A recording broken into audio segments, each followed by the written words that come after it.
My name's Sean Pillar. I'm one of the executive producers of Haven. It's sort of like not having a real job. It's really stressful, but you're loving what you do, and it's definitely fun going to work. So you're usually gonna meet someone new, learn something new, or blow something up.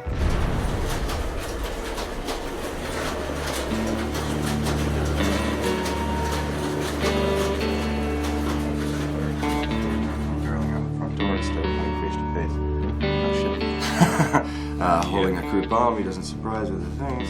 Duke's on a... Going through the brand new warm pink scripts that we just got. This morning it came in at 3 a.m. The writers in LA. There he is. Obviously finished at 11 o'clock, which means 3 a.m. here. And now to get the day started, we just comb through this and see what the changes are, see if they help us, see if they hurt us, see what happens. I suppose there's a nice little egg surprise at the end where he wrote something that we're all dying to hear what it is. We never see them open it, so that should help Jason not have to match it as much. Boom, they start running towards the door, cut to outside, they come outside. When's our table read?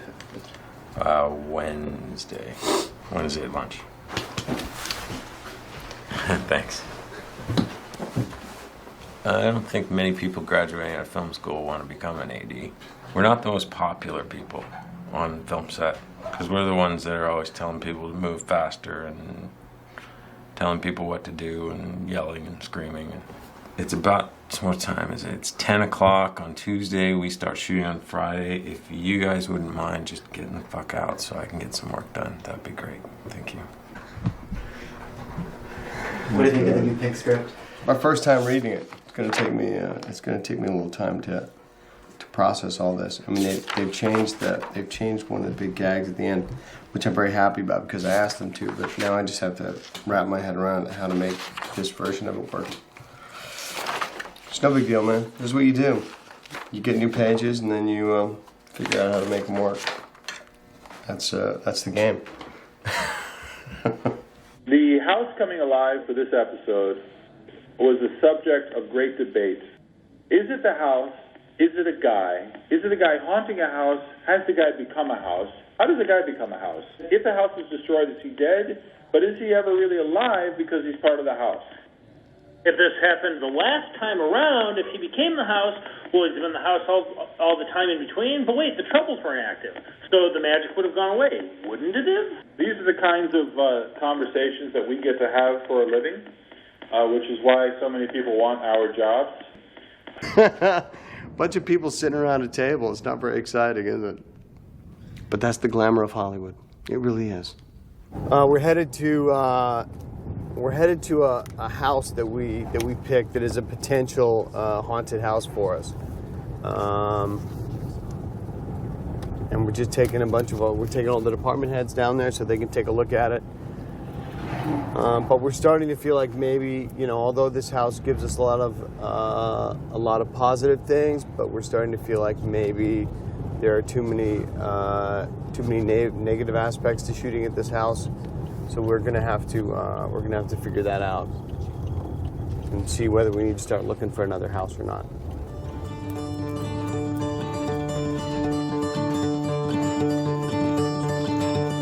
This corner works for me because the mirror is there. That built-in mirror is there, and that's how the house sees what everybody's doing. That's correct. Boom, boom, boom. No, perfect. And if we can even see her swinging back in there dead. Oh.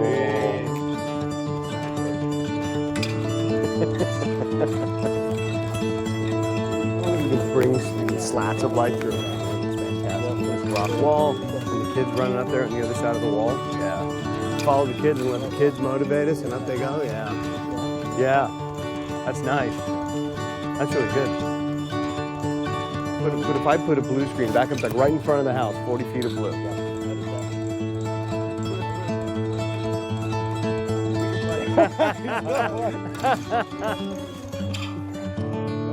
I feel better about the house.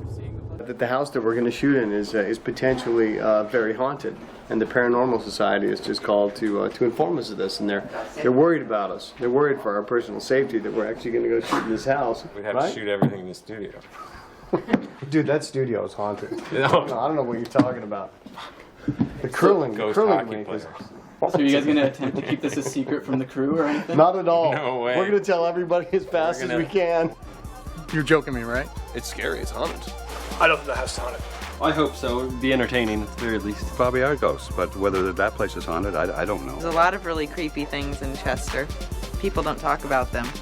When we heard about the ghosts, the immediate thought was, do we change locations? And I think about 3 or 4 seconds later, we said no. We're gonna shoot with the ghosts. That's fine. Tomorrow we go to camera, day 1 of 7 on this episode, and at this point in time, I'm looking forward to getting on the floor and getting to work. How many people will be at that location? 100 people, somewhere around 100, I think, on any given day, 100 to 140 people. Tomorrow, when you're in the house with all the crew and there's no room for you guys to be there, but you're gonna be there, just don't get offended, when people step on you and shout at you and yell curses at you. Just roll with it. It's all part of the filmmaking process.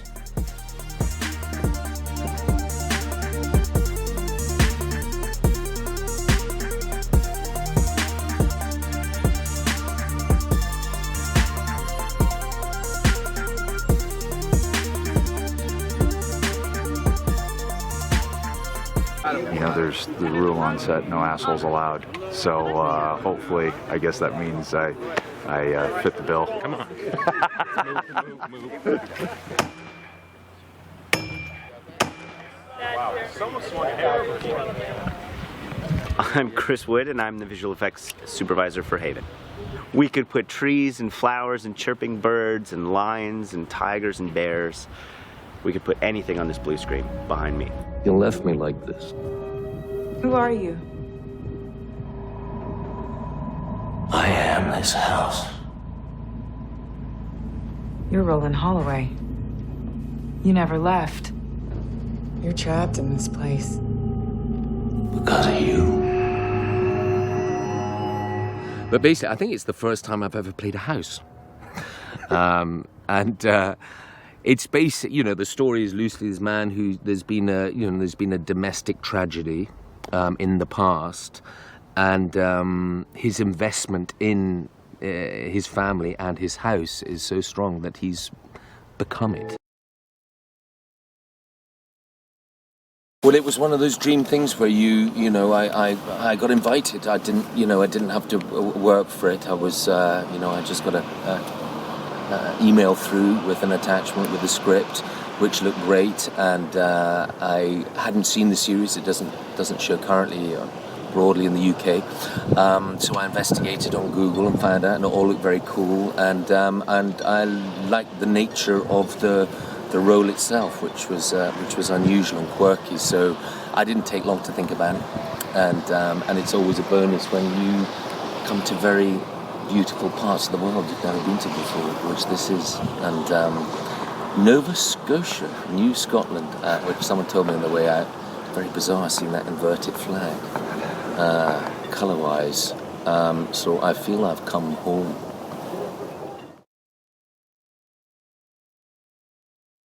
It's very big. It's very big. I mean, the kids absolutely adore it, and we're, adults are duty-bound to make it as thrilling and scary as possible for them. So we do trick-or-treating, hordes of children roam the streets and can knock on any door. So it's big. It's big. I have really fond memories from my own childhood. We always used to do a big bonfire in the garden and cook potatoes and set off these pathetic fireworks now. It's amazing. That would be it. Yeah, I don't think I've ever done a Halloween episode before, so that's another good first.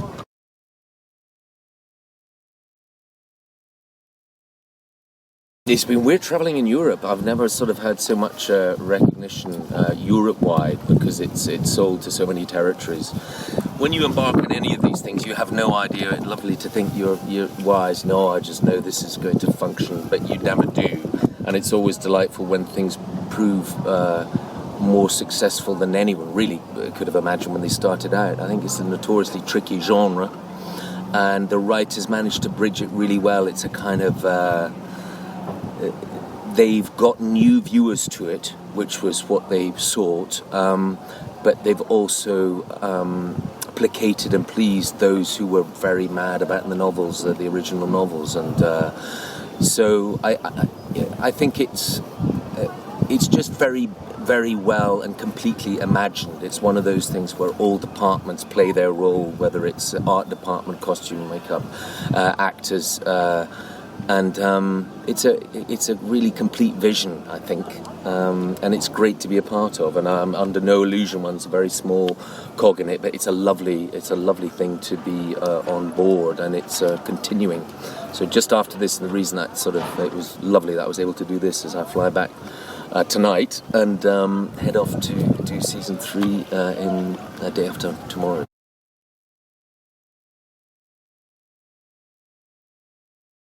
Well, it's nice when writers, either keep an arm's length or are supportive in the way that George is certainly in Game of Thrones.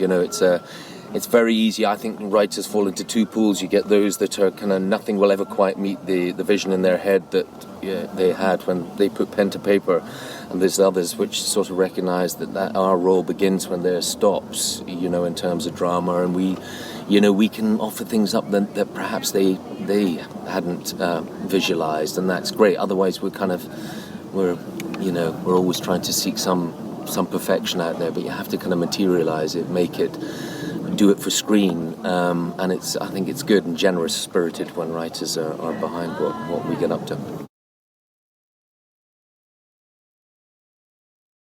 Yeah, there are differences. I mean, there's a lovely shared language to film, which is lovely. You feel you're invited to the party, and it doesn't matter what country you're in, a European country, there's a shared language, which is film language, which is great. And people who have it like to use it, and I like to use it, and it's lovely. It means you have a shared knowledge. Without kind of brown nosing, I think that.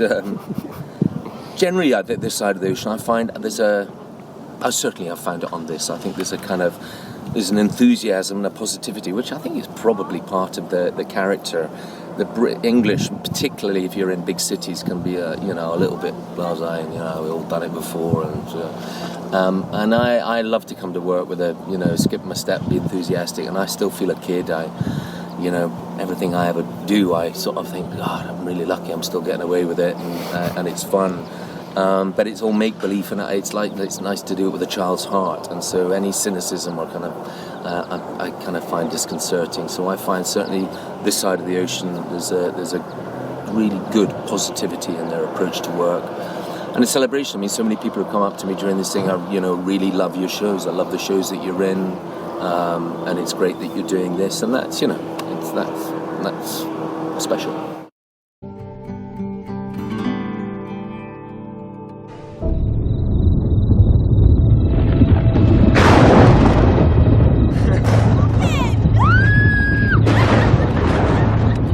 Come here.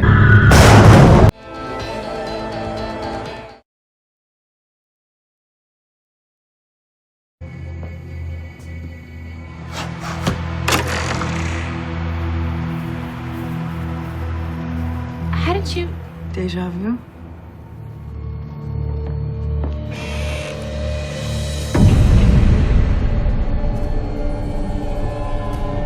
The missing Holloway women. Mother and daughters. They didn't leave. They were here all along.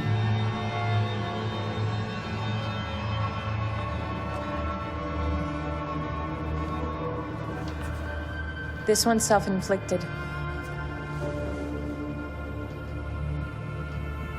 She killed them and then herself. She left a note.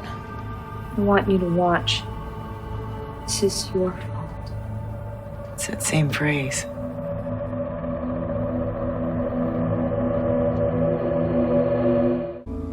Maybe I can help you.